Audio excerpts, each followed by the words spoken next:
ॐ नमः सिद्धेभ्यः। ॐ नमः सिद्धेभ्यः।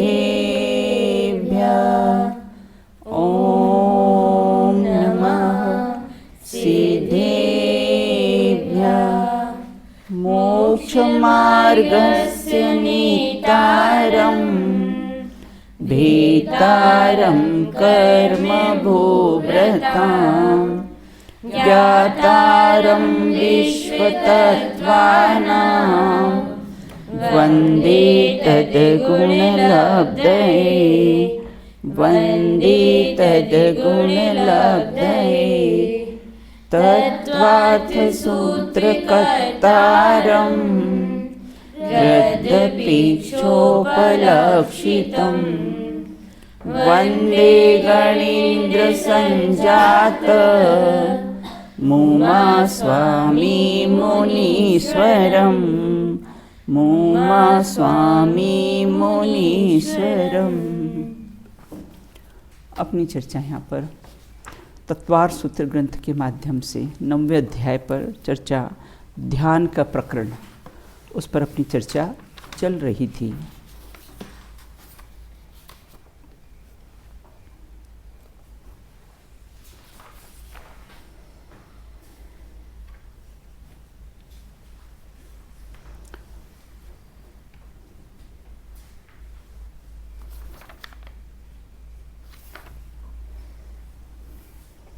आदि के कौन से ध्यान पूर्वविद के होते हैं?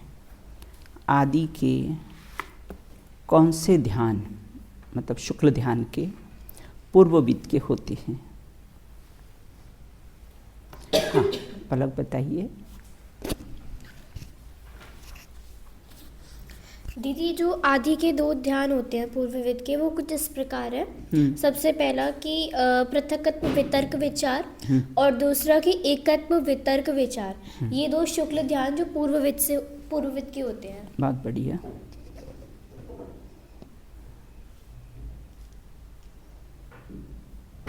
दो शुक्ल ध्यान कौन से गुणस्थान में होते हैं? ये 2 शुक्ल ध्यान कौन से गुणस्थान में होते हैं? हाँ, श्रेया बताइए। दीदी, अपूर्वकरण, अनिवर्तीकरण, सूक्ष्म शाप्राय, उपशांत कषाय, अर्थात 8 से लेकर 11 गुणस्थान तक चारों गुणस्थानों में पृथक वितर्क विचार नामक प्रथम शुक्ल ध्यान होता है, और क्षीर कषाय नामक 12वें गुणस्थान में एकत्व वितर्क नामक दूसरा गुणस्थान होता है। शेष 2 कौन से ध्यान कौन से केवलियों को होते हैं? शेष 2 ध्यान, तो शेष कौन से 2 ध्यान हैं अदिति? दीदी, जो शेष 2 ध्यान है वो सूक्ष्म क्रिया प्रतिपाती और व्युत्पर क्रिया निवृत्ति। हाँ। तो जो सूक्ष्म क्रिया प्रतिपाती है वो संयोग केवली जिनमें है, क्योंकि प्रतिपाती मतलब वो अप्रतिपाती मतलब नहीं गिरना, तो संयोग केवली जिनमें जानने के बाद उस गुणस्थान से नहीं गिरते, डायरेक्ट निर्वाण की प्राप्ति होती है। और व्युपरत क्रिया निवर्ती अयोग केवली जिनके होता है। व्युपरत क्रिया निवर्तिनी। अब शुक्ल ध्यान के कौन से 4 भेद हैं? शुक्ल ध्यान के कौन से 4? ये हो गया था अपना ना? शुक्ल ध्यान के कौन से 4 भेद हैं? हाँ, बताओ बेटा स्वस्तिका। पृथक वितर्क, एकत्व वितर्क, सूक्ष्म क्रिया प्रतिपादी और व्युपरत क्रिया निवर्तिनी। जितना अपन पढ़ते हैं ना, रोज आप एकांत में बैठ कर अगर खुद पढ़ोगे ना, मतलब आप नियम बना लो कि जितना पढ़ा है मुझे उतना पढ़ना ही है एकांत में बैठ के, तो वो कैसे, और आगे का भी जो पढ़ाएंगे ना, आगे का भी बिल्कुल, तो हो जाएगी प्रैक्टिस उसके। अब सूक्ष्म क्रिया प्रतिपाती और व्युपरत क्रिया निवर्तिनी किसे कहते हैं? मतलब दोनों में क्या अंतर पाया जाता है? सूक्ष्म क्रिया प्रतिपाती और व्युपरत क्रिया निवर्ती में क्या अंतर पाया जाता है? हाँ राजी बताइए। ये सूक्ष्म क्रिया प्रतिपाती मतलब नहीं, मतलब प्रतिपाती मतलब नहीं गिरना। तो सूक्ष्म क्रिया प्रतिपाती प्रतिपाती मतलब गिरना बेटा। हाँ, और अप्रतिपाती मतलब नहीं गिरना। तो जो बादर का योगी बन सूक्ष्म का योग के निरोध रूप ना गिरते हुए आत्मा की आत्मा में एकाग्रता होती है, वह सूक्ष्म क्रिया प्रतिपाती शुक्ल ध्यान है। और व्यूपरत क्रिया निवृत्ति मतलब विशेष रूप से मिट गई है योग की क्रिया जिसकी, ऐसे अनिवृत्ति रूप मतलब ना गिरते हुए आत्मा की आत्मा में एकाग्रता व्यूपरत क्रिया निवृत्ति शुक्ल। बोल बेटा। हाँ, बादर काय योगी है ना। बादर अपन दो प्रकार के जीव होते हैं ना बेटा, बादर और सूक्ष्म। तो सूक्ष्म जीव कैसे होते हैं, न वो किसी से रुकते हैं न किसी को रोकते हैं। लेकिन जो बादर जीव होते हैं वो कैसे हैं, रोक भी लेते हैं और रुक भी जाते हैं। पहले तो बादर का अर्थ अपन समझ लेना। और बादर काय योगी बन सूक्ष्म काय योग के निरोधक है ना। सूक्ष्म काय योग के निरोधक मतलब कैसा है, अपने जो शरीर की जो चेष्टाएं होती ना, काय योगी तो बहुत अब सूक्ष्म हो गई है, क्योंकि अब निर्वाण को प्राप्त होंगे ना। तो जो 13वें गुणस्थान में जो केवली होते हैं ना, तो उनको कैसे सूक्ष्म काय योग का निरोध रूप, और फिर कैसे न गिरते हुए, अब गिरते नहीं उस गुणस्थान से, गिरते नहीं हैं। और फिर क्या होता है, आत्मा की आत्मा में लीनता, स्थिरता, एकाग्रता, उसको सूक्ष्म मतलब मन वचन काय की जो क्रिया है ना बेटा, वो किसी अब बहुत सूक्ष्म हो गई है ना। क्योंकि अब तो इनका 14वें गुणस्थान में तो इनका निरोध होना है, तो इसलिए कैसा है ये सा। और व्यूपरत क्रिया मतलब अब तो सब योगों की क्रिया ही मिट गई है 14वें गुणस्थान में, तो योगों की सारी क्रियाएं मिट गई है। और आत्मा की आत्मा में एकाग्रता, वो व्यूपरत क्रिया निवर्तिनी शुक्ल ध्यान है।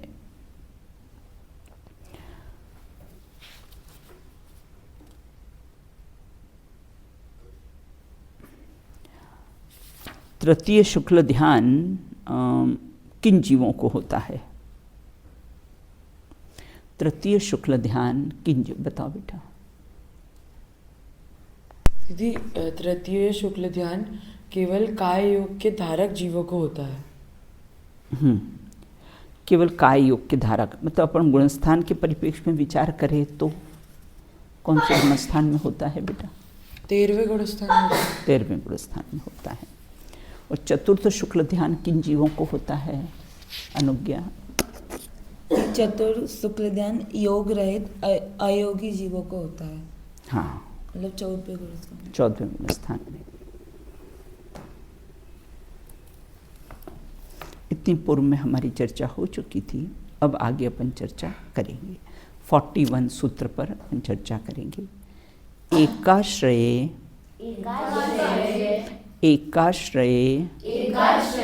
सवितर्क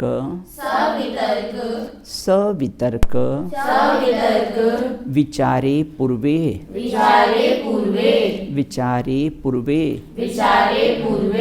पढ़िए।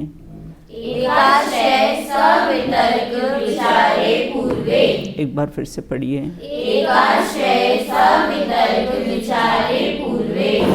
चलो पढ़ो, राजी पढ़ो। एकाश्रय सवितर्क विचारे पूर्वे। स्वस्ति का पढ़िए। एकाश्रय सवितर्क विचारे पूर्वे। बहुत बढ़िया। अब यहाँ ये कहते हैं कि वह पहले के जो 2 ध्यान है ना, वो किसके आश्रय से? एकाश्रय, एक का ही आश्रय होता। तो एक किसका? एकमात्र किसा है? आत्मा का ही आश्रय होता है। तो पहले के 2 ध्यान एक आश्रय वाले मतलब सवितर्क है ना, मतलब श्रुत ज्ञान सहित, और सविचार मतलब सविचार से यहाँ पर योग शब्द में है ना, योग शब्द सविचार है ना, अर्थात कैसा है, योग से योग वो शब्द में परिवर्तन सहित होते हैं। तो प्रारंभ का कैसा? पहले के 2 ध्यान। तो पहले के 2 ध्यान अपने कौन से हैं? बहुत बढ़िया। तो पृथकत्व वितर्क मतलब एकाश्रय मतलब एक सकल शुद्ध ज्ञान के ही आश्रित होता है। तो पृथकत्व वितर्क और एकत्व वितर्क का आश्रय एक ही द्रव्य है, एक मतलब जीव द्रव्य का ही आश्रय है, और ये पूर्वविद शुद्ध केवलियों के होते, पूर्वविद शुद्ध केवलियों के होते हैं। अर्थात पूर्व में भी अपनी चर्चा की था कि पूर्ववद शुद्ध केवली किसको कहते हैं? पूर्ववद पाठी होते हैं ना, उसको पूर्वविद कहते हैं। तो और अर्थ और व्यंजन योग को बदलना विचार कहते हैं। विचार किसे कहते हैं? अर्थ और व्यंजन को बदलना विचार कहते हैं। अभी अपने 44 सूत्र में अपने इसकी चर्चा करेंगे। अब पृथकत्व वितर्क शुक्ल ध्यान की विशेषताएं क्या है? बोले पृथकत्व वितर्क शुक्ल ध्यान वितर्क और विचार से कैसा होता है? युक्त होता है ना, विचार सहित होता है ना। वितर्क का अर्थ अपन क्या लिया था? हाँ अदिति बताइए, वितर्क का अर्थ अपन क्या लिया था? दीदी वितर्क का अर्थ हमने श्रुत ज्ञान लिया था। हाँ। और ऊहापोह लिया था। हाँ। ऐसा है तो ऐसा नहीं है, ऐसे तर्क के साथ बोलना। हाँ बराबर। और विशेष रूप से उसका तर्कना करना, हाँ। उसे भी वितर्क कहते हैं। बहुत बढ़िया। अब आगे कहते हैं अविचारम द्वितीयम। पढ़िए, एक बार फिर से बोलिए। अविचारम द्वितीयम। अब यहाँ ये कहते हैं, सरल है बिल्कुल। अ मतलब नहीं, विचार मतलब विचार करना। कौन सा? द्वितीय। द्वितीय मतलब कौन सा है ना? जो एकत्व, पहला तो अपने पृथकत्व की विचार कर लिया था, अब द्वितीय कौन सा हुआ? एकत्व का वितर्क शुक्ल ध्यान। तो यहाँ कहते दूसरा शुक्ल ध्यान कैसा होता है? अविचार होता है। प्रथम शुक्ल ध्यान तो कैसा? विचार सहित होता है, और दूसरा शुक्ल ध्यान क्या है? विचार रहित होता है। एकत्व वितर्क शुक्ल ध्यान सवितर्क तो है परंतु विचार से रहित है, जबकि प्रथम शुक्ल ध्यान वितर्क और विचार सहित है ना। ऊहापोह और कैसा है? विचार, अर्थ और व्यंजन का कैसा है? बदलाव होना, तो वो कैसा है? विचार सहित होता है। अब आगे कहते वितर्क शुक्लम श्रुतम। एक बार फिर से बोलिए सब लोग। फिर से पढ़िए। वितर्क, वितर्क मतलब विशेष रूप से तर्कणा, मतलब शुद्ध ज्ञान, क्योंकि शुद्ध ज्ञान में ही होता है ना, ऐसा है तो ऐसा नहीं है। ऊहापोह सब किस में होती है? सब शुक्ल ध्यान में ही, शुद्ध ज्ञान में ही होती है ना। मति ज्ञान तो होकर छूट जाता है, तो जितना भी होता है शुद्ध ज्ञान में ही होता है। तो यहाँ कहते हैं वितर्क का अर्थ क्या है? वितर्क का अर्थ है शुद्ध, है ना, अर्थात शुद्ध ज्ञान का विचार होना। शुद्ध ज्ञान को ही वितर्क कहते हैं। कुतर्क अर्थ नहीं लेना ना, वितर्क है विशेष मतलब विशेष तर्कणा, ऊहापोह इत्यादि।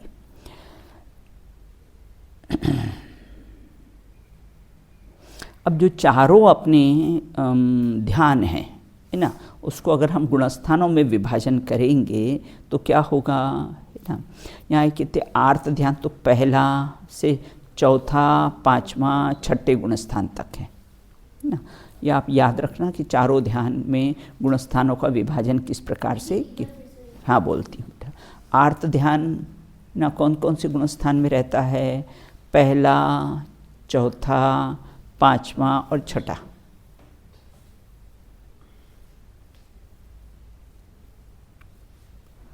रौद्र ध्यान पहले से पांचवें गुणस्थान तक, है ना। रौद्र ध्यान पहले से पांचवें गुणस्थान तक। धर्म ध्यान छठवां और सातवां गुणस्थान।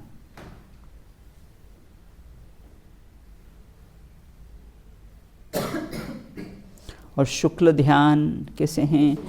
हाँ 13, 14 भी है और 8 से लेके 14 भी है, 8 से लेके 11 तक ना।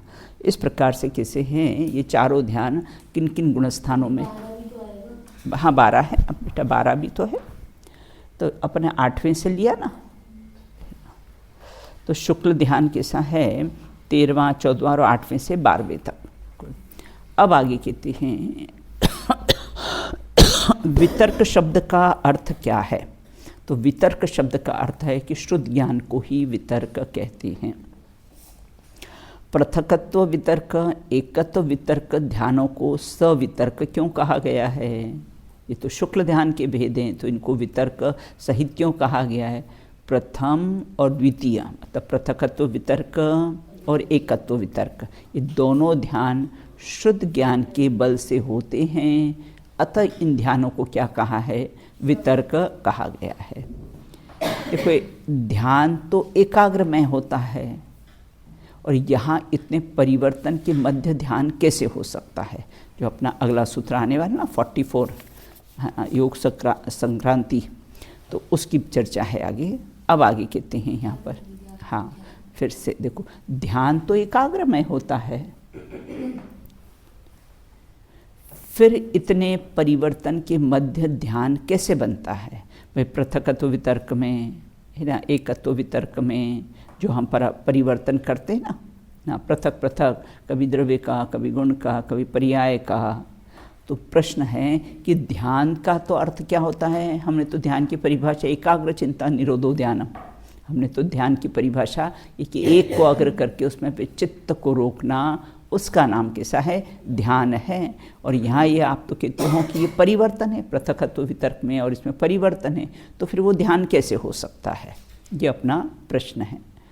पहले किसी एक पदार्थ के अवलंबन लेकर उपयोग स्थिर हुआ ना, फिर अन्य के अवलंबन से उपयोग स्थिर होता है ना।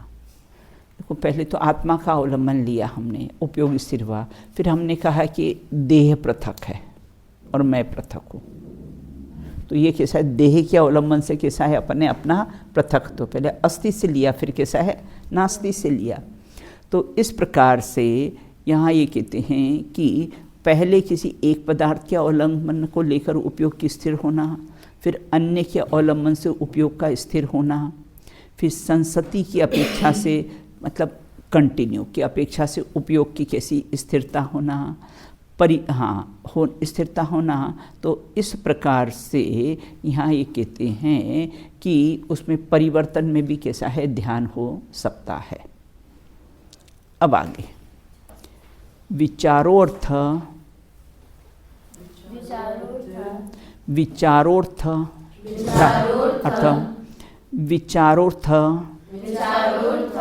व्यंजन योग संक्रांति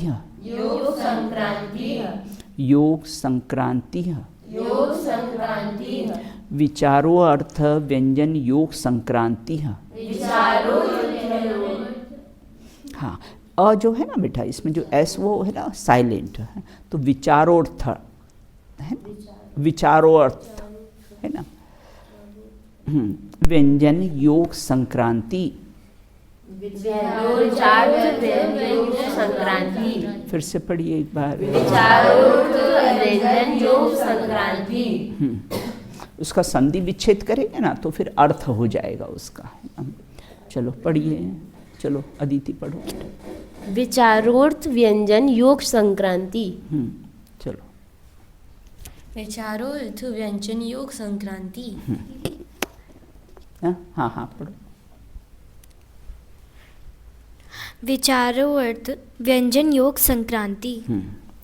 अब यहाँ ये कहते हैं कि विचार है ना, विचारो मतलब विचार, और फिर कैसे अर्थ है ना, और फिर कहते हैं व्यंजन, व्यंजन मतलब वचन, व्यंजन मतलब वचन, व्यंजन मतलब वैरायटी नहीं लेना यहाँ पर खाने की वैरायटी, ये अर्थ नहीं लेना यहाँ। व्यंजन का अर्थ कैसा है? वचन। और फिर योग है ना, मन वचन काय योग में, और संक्रांति मतलब परिवर्तन, बदलना, पलटना। तो यहाँ ये कहते हैं कि विचारो संक्रांति अर्थात कैसा है? पलटना है ना, परिवर्तन होना, बदलना, उसको संक्रांति कहते हैं। तो अब किस किस में परिवर्तन होता है? तो बोले अर्थ है ना, विचारो है ना। अब यहाँ ये कहते अर्थ में, व्यंजन में, वचन में है ना, और किसी योग की संक्रांति होती है। विचार में मतलब कैसे? विचार मतलब मन से अर्थ लगा लेना है ना, कि मन से, वचन से, और अर्थ मतलब पदार्थ, है ना। तो अर्थ मतलब पदार्थ, तो कभी अर्थ, व्यंजन और योग की संक्रांति विचार है ना। इस प्रकार ध्यान का विषय बदलना, ध्यान का विषय बदलना। अब कहते विचार किसे कहते हैं? अर्थ, व्यंजन और योग के पलटने को विचार कहते हैं, है ना। कभी पदार्थ का, कभी वचन से कहना, कभी पदार्थ का मन से विचार करना, तो इसके पलटने को, है ना, योग मतलब मन, वचन और काया से देखो पलटने को कैसे हैं? विचार कहते हैं। अब अर्थ किसे कहते हैं? ध्येय का अर्थ, है ना, जो ध्येय हो उसको क्या कहते हैं? अर्थ। अर्थ मतलब पदार्थ, जो ध्येय हो। तो यहाँ पर ध्येय किसका लिया? ध्यान का ध्येय कौन है? बोले त्रिकाली ध्रुव भगवान आत्मा, यही कैसा है? अपना ध्यान का ध्येय है। तो यहाँ अर्थ मतलब ध्यान करने योग्य पदार्थ, है ना। अर्थ पलटने का अभिप्राय क्या है? अर्थ किसे के? पहले तो अर्थ देख लेते हैं। अर्थ मतलब द्रव्य और पर्याय लिया है यहाँ पर, मतलब पदार्थ। द्रव्य गुण पर्याय को, है ना, द्रव्य गुण पर्याय का पिंड ही कैसा है? अपना अर्थ है, पदार्थ है। और क्योंकि कोई भी पदार्थ द्रव्य गुण पर्याय से रहित नहीं होता है, सभी पदार्थ कैसे होते हैं? गुण और पर्याय सहित ही होते हैं। अब अर्थ पलटना, पहले अर्थ लिया, फिर अर्थ पलटने का क्या अभिप्राय है? अर्थ अर्थात ध्यान करने योग्य पदार्थ को छोड़कर उसकी पर्याय को ध्यावे, या पर्याय को छोड़कर द्रव्य को ध्यावे, वह अर्थ संक्रांति कहा जाता है ना। अर्थात जो अपना कारण परमात्मा है ना, और कैसा है? फिर कारण परमात्मा का विचार करे, फिर कार्य परमात्मा। कौन है कार्य परमात्मा?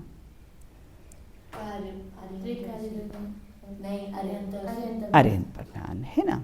कारण परमात्मा मैं, है ना, और कार्य परमात्मा जिसके आश्रय से, है ना, जो कार्य प्रकट होता है, तो अनंत सिद्ध किसे हैं? कार्य परमात्मा है।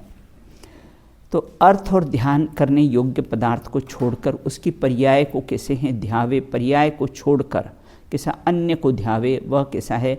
अर्थ संक्रांति है। बिल्कुल, कभी किसका विचार करे? कभी द्रव्य स्वभाव का विचार करे, कभी पर्याय स्वभाव का विचार करे, कभी अपने अनंत गुणों का कैसा है? विचार करे। उसका नाम है अर्थ संक्रांति, मतलब बदलता है ना।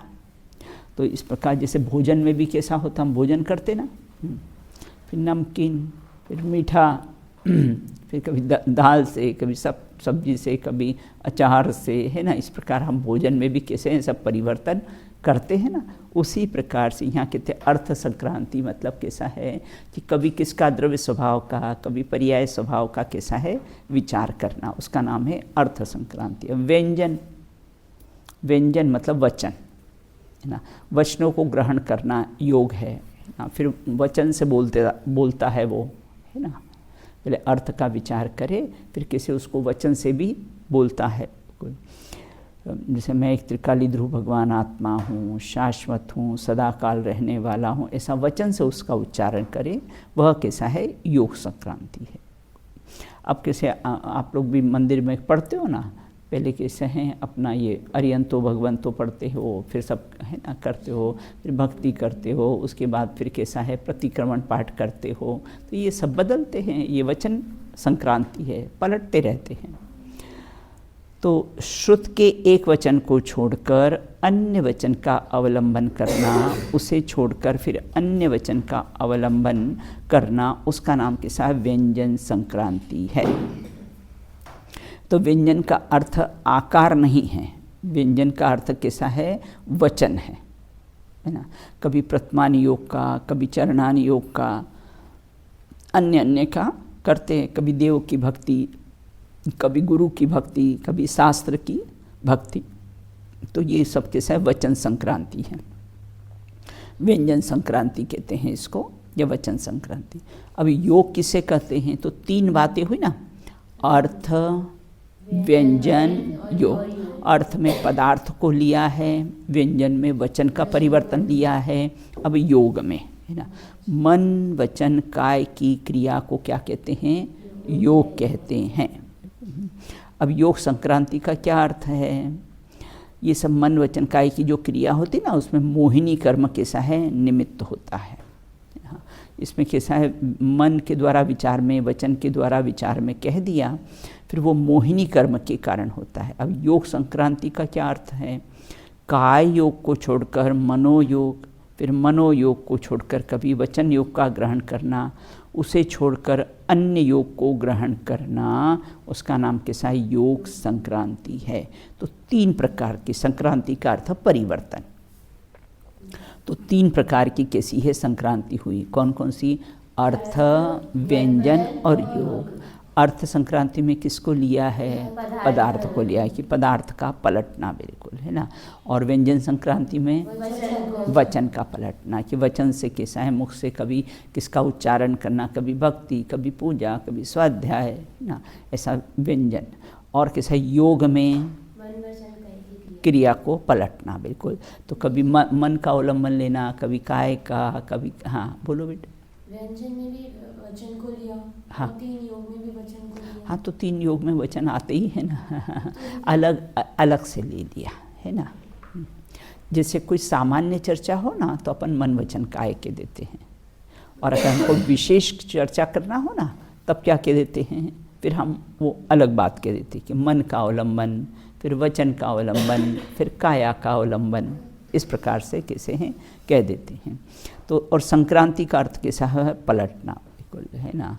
पलटने रूप विचार मात्र पृथकत्व विचार। हाँ, और अब ये पलटने रूप विचार कौन से शुक्ल ध्यान के कौन से भेद में होता है? बोले एकमात्र पृथकत्व वितर्क विचार में ही पलटना होता है। बाकी के जो 3 ध्यान हैं, है ना, एकत्व वितर्क और किसी सूक्ष्म क्रिया प्रतिपाती, व्युपरत क्रिया निवृत्त, इसमें पलटना नहीं होता है ना, उसमें तो स्थिरता रहती है। अब कहते हैं यहाँ पर केवली भगवान को ध्यान होता है, तो संपूर्ण पदार्थ तो प्रत्यक्ष दिखाई देती, फिर किसका ध्यान करते होंगे? क्या प्रश्न है अपना, है ना, कि केवली भगवान को तो कैसा है ध्यान होता है, और उनको उनके तो कैसा है पूरे ही प्रत्यक्ष ना, लोकालोक झलकते जिसमें ऐसा प्रभु का केवल ज्ञान, है ना। सर्वद्रव्य पर्यायसु केवलस्य, तो उनके ज्ञान में तो सब द्रव्य, सब गुण और सब पर्याय कैसे हैं, पलटते हैं, दिखाई देते हैं। फिर वो किसका ध्यान करते हैं? तो वहाँ 13वें गुणस्थान में जो ध्यान का ना, वो उपचार से ध्यान कहा है। वो उपचार से कैसा है ध्यान होता है, क्योंकि सूक्ष्म क्रिया प्रतिपाती ये है ना, इसके कारण उपचार से कैसा सूक्ष्म क्रिया प्रतिपाती नाम का शुक्ल ध्यान होता है, इसलिए उनको उपचार से कैसा है ध्यान कहा है। कहते ध्यान तो एकाग्र में होता है, यहाँ इतने परिवर्तन के मध्य ध्यान कैसे बन सकता है? ये प्रश्न अपन ने चर्चा कर ली थी ना। पहले किसी एक पदार्थ का अवलंबन लेना, फिर उपयोग को किसी और में लगाना, स्थिर करना, है ना, फिर अन्य में। तो ये पृथकत्व वितर्क विचार में इस प्रकार से परिवर्तन होता है।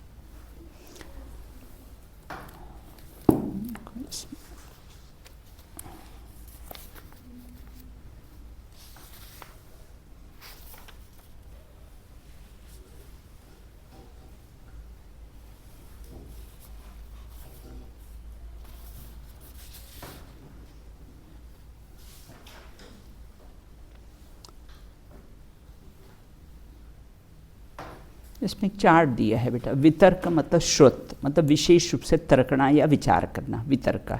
फिर विचार, विचार मतलब संक्रांति, पलटना, है ना। तो बोले किसका होता है पलटना? बोले अर्थ, व्यंजन और योग का, है ना। इतनी अपनी चर्चा अपन कैसी हैं कर चुके थे, अब आगे कैसे हैं उसकी चर्चा करते हैं।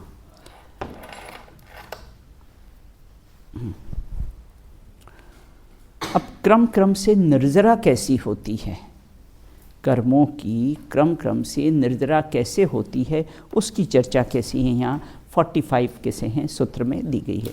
पढ़ते हैं उसको। सम्यक दृष्टि, सम्यक दृष्टि, श्रावका विरतानंत वियोजक, श्रावका विरतानंत वियोजक, दर्शन मोह, दर्शन मोह, दर्शन मोह, दर्शन मोह, छपकोपशम, छपकोपशम, ये पूरा कंटिन्यू में पढ़ेंगे। छपकोपशम कोप शांत मोह, छपकोपशम कोप शांत मोह, छपकोपशम कोप शांत मोह, छपकोपशम कोप शांत मोह, छपक क्षीण मोह, छपक क्षीण मोह, छपक क्षीण मोह, छपक क्षीण मोह, जिनाह जिनाह, क्रमशो संख्येय गुण निर्जरा, क्रमशो संख्ये गुण निर्जरा, क्रमशो संख्येय गुण निर्जरा। क्रमशो संख्ये गुण निर्जरा। पढ़िए इसको कंटिन्यू में। सम्यक दृष्टि श्रावक विरतानंत वियोजक दर्शन मोह, छपकोपशम कोप शांत मोह, छपक क्षीण मोह, जिना क्रमशो संख्ये गुण निर्जरा। गुण, हाँ गुण निर्जरा है ना। फिर से एक बार और पढ़ लीजिए। सम्यक दृष्टि श्रावक विरतानंत वियोजक दर्शन मोह, छपकोपशम कोप शांत मोह, छपक क्षीण मोह, जिना क्रमशो संख्ये गुण निर्जरा। चलिए पढ़िए, पढ़ो श्रेया पढ़िए। सम्यदर्शी श्राविका विरतानंद वियोजक दर्शन मुँह, छपकोपशम कोपशांत मुँह, छपक क्षीण मुँह, जिना क्रमशो संख्ये गुण निर्जरा। पढ़ बेटा। सम्यक दृष्टि श्रावक विरतानंत वियोजक दर्शन मोह, छपकोपशम कोप शांत मोह, छपक क्षीण मोह, जिना क्रमशो संख्ये गुण निर्जरा। हाँ बहुत बढ़िया। अब देखते हैं कि कैसी कैसी इसका अर्थ देखते हैं। सम्यक दृष्टि मतलब चतुर्थ गुण स्थान वर्ती। श्रावक, श्रावक मतलब देशव्रती पंचम गुण स्थान वर्ती। फिर कैसे हैं उसका अगर संधि विच्छेद करें, वीरता है ना, तो वीरता मतलब विरत है ना, पूर्ण विरत, वीरता मतलब पूर्ण अर्थात छठवें गुण स्थान वर्ती है ना। और फिर कैसे वीरतानंत वियोजक ना, और फिर उसके के अनंतानुबंधी वियोजक, छपकोपशंब तब छपक श्रेणी मानने वाले, और कैसे हैं कोप शांत अर्थात वियोजक, और कैसे दर्शन मोहिनी छपक, और चारित्र मोहिनी छपक ये 8वां गुण स्थान हो गया। फिर उपशांत मोह ये 11वां गुण स्थान हो गया। और चारित्र मोह छपक अर्थात क्षीण मोह ये कौन सा हो गया, 12वां गुण स्थान हो गया। और फिर जिन मतलब जिनेन्द्र मतलब 13वां गुण स्थान। पूरे क्रम से कैसे इनको क्या होती है, जो सम्यक दृष्टि से लगाकर चतुर्थ गुण स्थान से पंचम, छठवें, सातवें, फिर 8वें गुण स्थान वर्ती, और फिर कैसे 11वें गुण स्थान वर्ती, फिर 12वें कैसे हुए क्षीण मोह वाले, और 13वें गुण स्थान, इनको क्रम से कैसी होती है, असंख्यात गुणी क्रम से कैसी है निर्जरा होती है। इनके असंख्यात गुणे ना कर्म कैसे हैं, खिरते हैं। जैसे अपने गुण श्रेणी निर्जरा में आता है ना, गुण श्रेणी निर्जरा किसको कहते हैं है ना, जैसे 4 चौक 16 है ना। अगर कर्म खिरेंगे ना तो ऐसे गुण श्रेणी मतलब गुणित है ना। और 16 का करेंगे 4 तो कितना हो जाएगा 64। हाँ तो ऐसे निर्जरा एक बार में होती ना तो कैसी होती है, वो गुण श्रेणी निर्जरा बोलते हैं उसको। यहाँ ये कहते हैं चतुर्थ गुणस्थान से लेकर 13वें गुणस्थान तक क्रमशः कैसी होती है, असंख्यात गुणी कर्मों की निर्जरा होती है। कारण कि अब सब समाप्त होने वाले हैं ना तो जितने भी पढ़े ना सत्ता में सब आके किसे समूह के समूह नष्ट होते हैं। और लास्ट में कैसे हैं, चौकर्म सूत्रे सठ प्रकृति नाश जीते 18 दोष राश।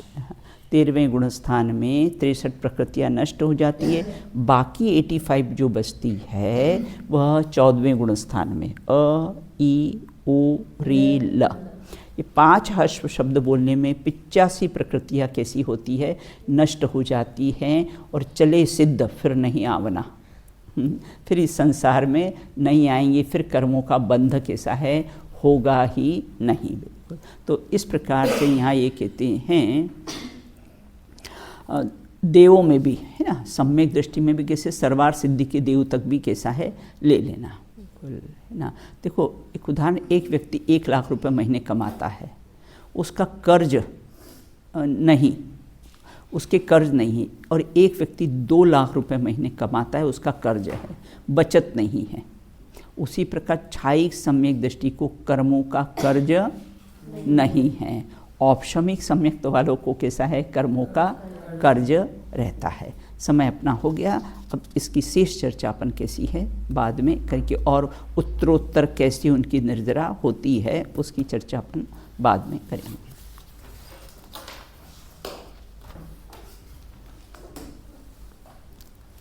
चलो बोलो, वो वाला याद हो गया आपको, अपना अरसमरूपम की गाथा? हाँ चलो बोलो वो वाली।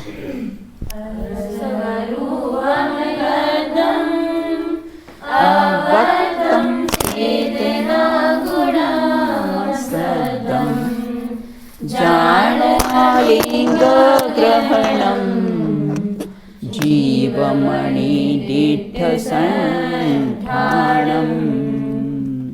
अब शाम की क्लास से अपन वो ध्यान की लेंगे, है ना। माट सबने लिख लिया अपनी डायरी में? हाँ, सब लोग लिख लेना, अभी नहीं लिखा हो तो लिख लेना, है ना। अभी 4-5 दिन तक फिर अपन कैसा है ये वाली गाथा अपन याद करेंगे। चलिए, बोलिए अनंतानंत सिद्ध परमेश्वरी भगवंतों की जय हो। नित्य बोनी द्वादशांगमयी जिनवाड़ी माता की जय हो। अस्थि की मस्ती में मस्त रहने वाले समस्त वीतरागी संतों की जय हो। शासन नायक महावीर भगवान की जय हो। अहिंसा परमो जैन धर्म की जय हो। तत्वात्सूजी नामक महान ग्रंथ की जय हो। अष्टांग का महापर्व की जय हो। एक साथ बोलिए, जय जिनेन्द्र जय जिनेन्द्र। जय जिनेन्द्र।